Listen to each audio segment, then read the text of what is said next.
There's no need to fear. Underdog is here. Time again for the Underdog Show, starring that champion of champions, Underdog. Not a bird, not a plane, not even a frog. Just little old me, Underdog. There's MC and his buddy Julie, go gophers on the run. The stories of McBragg outrageous, no one could be more courageous. Underdog, Underdog, Underdog. Join the king in Bongo Congo, meet a cat with Savoir-Faire. Go watch the hunter chase the bocce, shooters on the rocks, and then there's Underdog.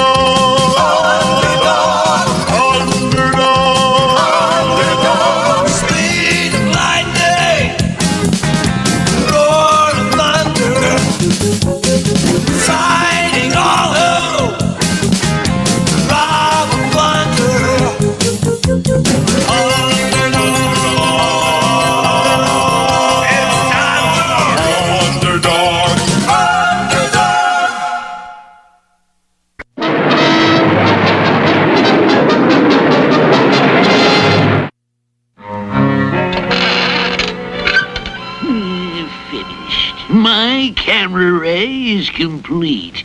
With this ray, I'll be able to turn any living thing into a picture. All right, Mousie. Simon says hold it. It works! Now everybody will have to do what Simon says. I'll conquer the world! And so, bright and early the next morning, Simon set out to conquer the world. But first, I have to take care of the police. Well, sir, what can we do for you? I've come to take your picture. My picture? Well. Now, just let me put on my hat. Simon says hold it. Very good likeness. Hey, he turned the chief into a picture. Let's get him, boys. Simon says hold it. Hey, he turned the whole squad into a picture. I'll get him with this grenade. Simon says hold it. Now there's only one problem left. Turn Underdog into a picture. First, I shall capture Sweet Polly. And then, when Underdog comes to rescue her, I'll turn him into a picture and tear it up.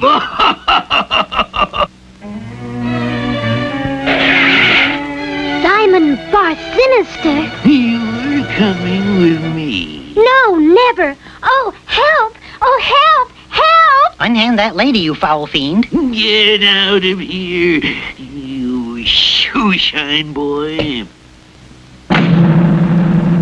Help! Help!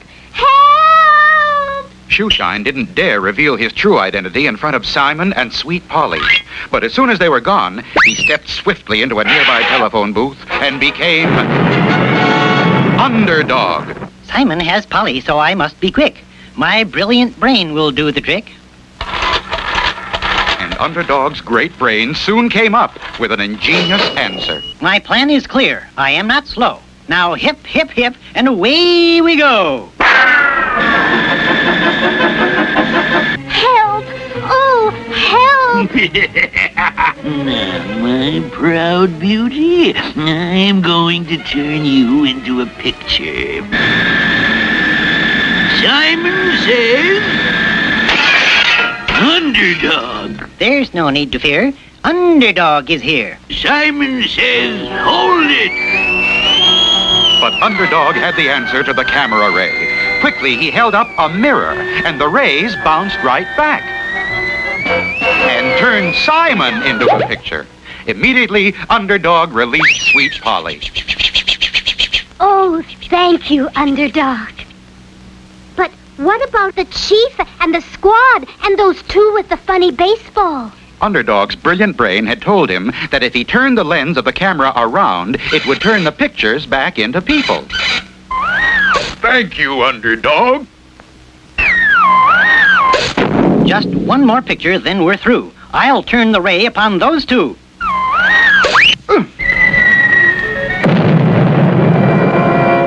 Now you see, my job is done. I have saved them, everyone. My hero.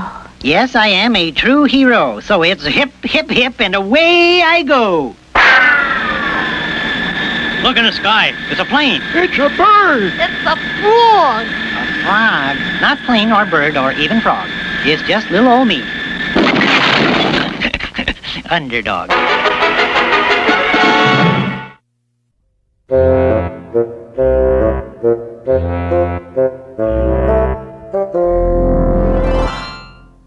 Well, Tooter, what have you been doing, huh? Been to the moving pictures, Mr. Wizard. And what did you see, my boy? Evening patrol. Oh, and boy, it sure was exciting. All about brave pilots in the war, and oh, that's what I want to be, Mr. Wizard. A real flying fighter. That's a dangerous business, Tooter. It was not the child's play. Oh, please, Mr. Wizard. Oh, I know that's the life for me. Very well, Tooter, but be careful, my boy. In 1917, the Germans, under the command of Erich von Bach, the Black Baron, was cleaning up in the air with the Messerschmitts. Every day the Americans was losing more and more men until only one pilot was left. Lieutenant Tooter reporting, sir. Tooter, you're our best pilot now, and it's up to you to bring down those Messerschmitts. You take off at dawn. Good luck. And so, at dawn the next day, Tooter was ready. The hotshot pilots always wore the silk scarf and carried a swagger stick to make dashing figures. Contact! Tooter was starting his taxi down the field, revving up the engine and gaining speed for the takeoff. Ceiling zero. These ground fogs sure do come in fast. The air sure is rough today. Better see if I can get up out of this fog.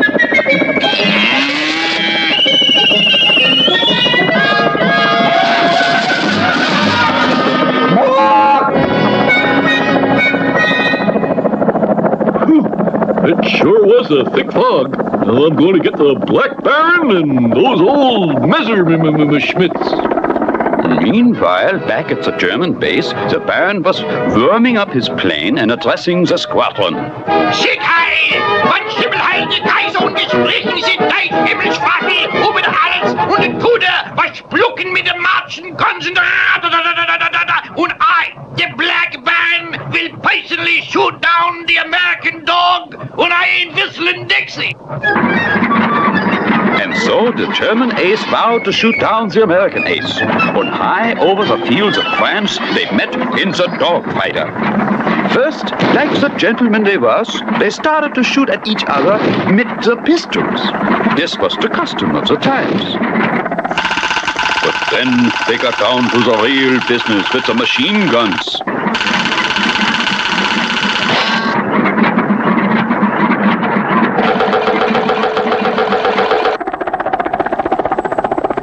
Tooter was very skillful with the maneuverings like the loop-de-loops and the barrel rolls and the Immelmans. Always he was in complete control of the aircraft.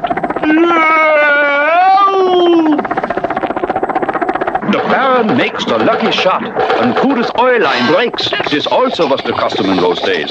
Always the oil line would bust. Oh boy, night sure comes in a hurry around these parts. The Baron, with more experience, got more hits than Tooter, but the brave Tooter was unafraid.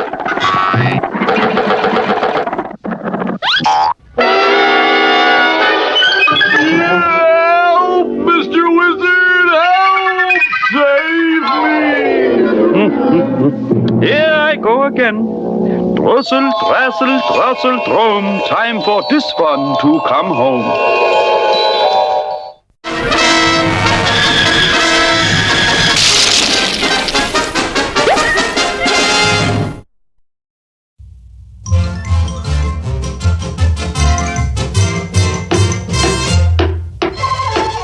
There, dead or alive. Savoir-Faire. Yeah. Yeah, that oughta...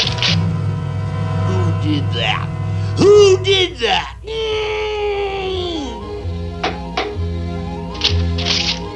All right now, this has gone far enough.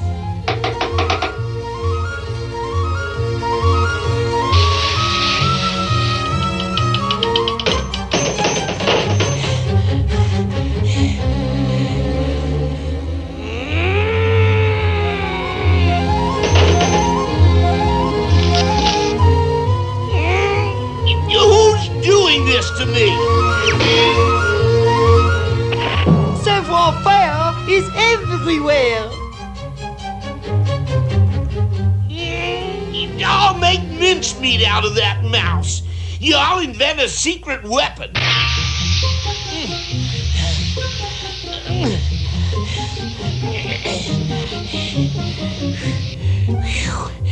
It sure is hard work pushing this secret weapon up the mountain. But it'll be worth it, 'cause there's Savoir-Faire's hideout down there.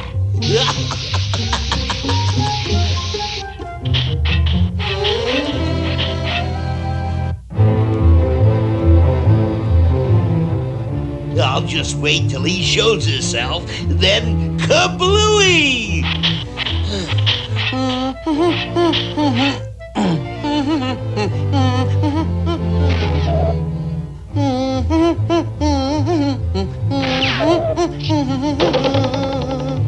Aha!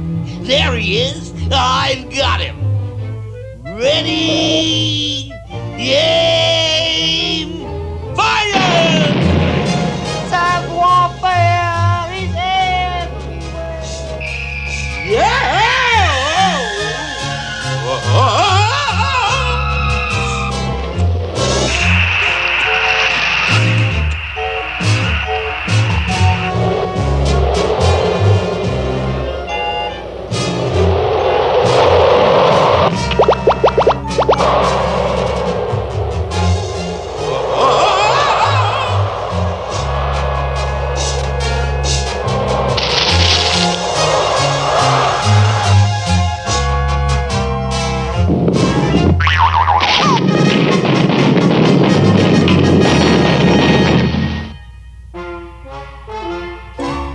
Klondike, I thought you were in the mountains capturing Savoir-Faire. You almost got him too, Major.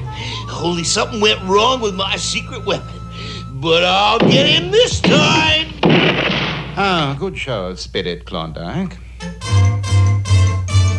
Now, just let him show himself around that cabin and kablooey! Yoo-hoo! There he is! Fire!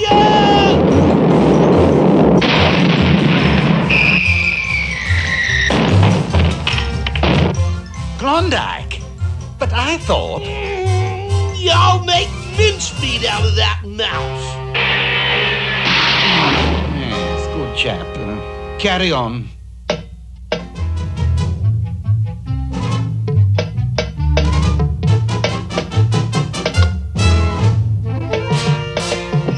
Savoir-Faire is everywhere.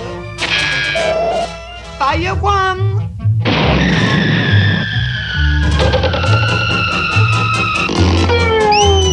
Savoir-Faire is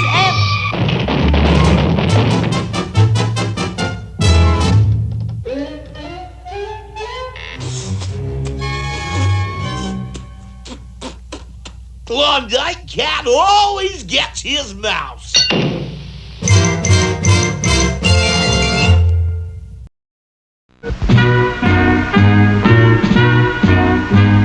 There, the Himalaya Mountains, my most exciting climb. Commander, I must be going. I was making the climb alone, except for bearers to carry supplies and weapons. We soon encountered a howling blizzard. My trusty bearers were unable to keep up with me. My tremendous stride, don't you know? And then it happened, an avalanche of snow. Deftly, I jumped aside, but the snow completely covered my bearers. There I was, alone in the blizzard. that moment, I found myself facing a tribe of horrible monsters, the abominable snowmen. I raced up the mountain with the screaming monsters hot on my heels. I reached the top ahead of them, but there I could go no further, trapped by the abominable snowmen. But what did you do? I did the only possible thing. I whipped out my trusty lighter, sparked it into flame, and melted the abominable snowman. Then I simply used one of the monster's shields as a snow sled, and sped to the bottom of the mountain, a conquering hero. Absolutely unbelievable. Quite.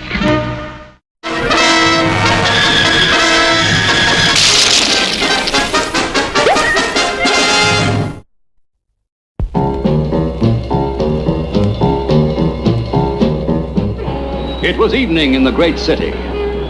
Out in the suburban areas, the quiet stillness of the night was broken only by the sound of crickets. And then,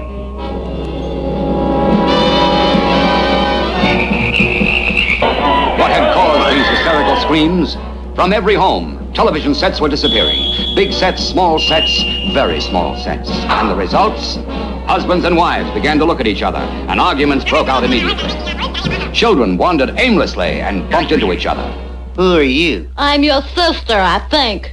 The country turned to Officer Flim Flanagan. This is the work of the Fox. And to find him and the TV sets, we're calling on TV's greatest private eye, the Hunter. Stolen TV sets, you say? Why, this is an outrage, son. Folks will miss my TV show. I'll get right on the case. Quickly, the resourceful Hunter rounded up a witness to the crime. So, you saw your TV set being stolen, eh? Well, son, my name is... wait now, don't tell me. That horn, you're Harry James. Yeah, no, son, I play a mean horn, but... Louis Armstrong? No, Clyde McCoy, the Buddy Barrigan, Big Spiderbeck, Ziggy Elk? No, son, I am the Hunter. Have nose, will hunt. Now, kind of tell me what happened when your TV was stolen. You see, I'm on the TV set case. Oh, sort of the long horn of the law, huh? Well, my TV set was there. The next minute, it was gone. There was not a single clue, but the mighty Hunter would not give up. Why, I declare, look at there, a TV antenna. Now, nobody'd have a TV antenna unless they had a TV set. I'd best take that antenna back to Flanagan for evidence. And quickly the Hunter was on the roof of the house, trying to break loose the TV antenna. Inside the house, a small child heard the noise on the roof. Listen, Mommy. It must be the big bad wolf. Let's put a big pot of boiling water in the fireplace like they do in the story. Which is exactly what the mother did. But of course, the fearless Hunter was not going down the chimney.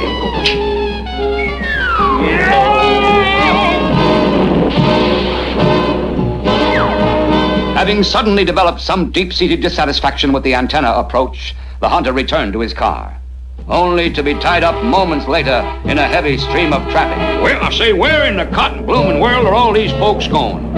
Having failed to notice that he was now in a drive-in movie, the Hunter was stunned by what he saw. Woo-wee, what a clue! Biggest TV set I ever saw. All right, everybody, put up your hands. I'm arresting y'all, and I'm taking in that TV set for evidence. The theater management, recognizing that anyone could make a mistake, graciously escorted the Hunter out of the theater. Well, now, surrounded by incompetence, try to solve a big case and what's that? Sign says, beautiful new homes, all with wall-to-wall TV sets. Whichever way you look, you can't miss TV. Well, now, by granny, there's a feller after my own heart. This'll really bring my TV show back to the folks. Reckon I'd better go inside and warn the owner about TV sets being stolen. I say there, stranger. Come right in, friend. I'm sure we have a home for you. Everyone with wall-to-wall TV sets. Look out for that cable. Get off me, you clumsy oaf. Hunter, you're a grand one, you are. The Fox and the stolen TV sets. How can we ever... now, what is it you're doing down there, Hunter? With my foot knocked out the TV cord, son. I'm just gonna plug it in. Yeah!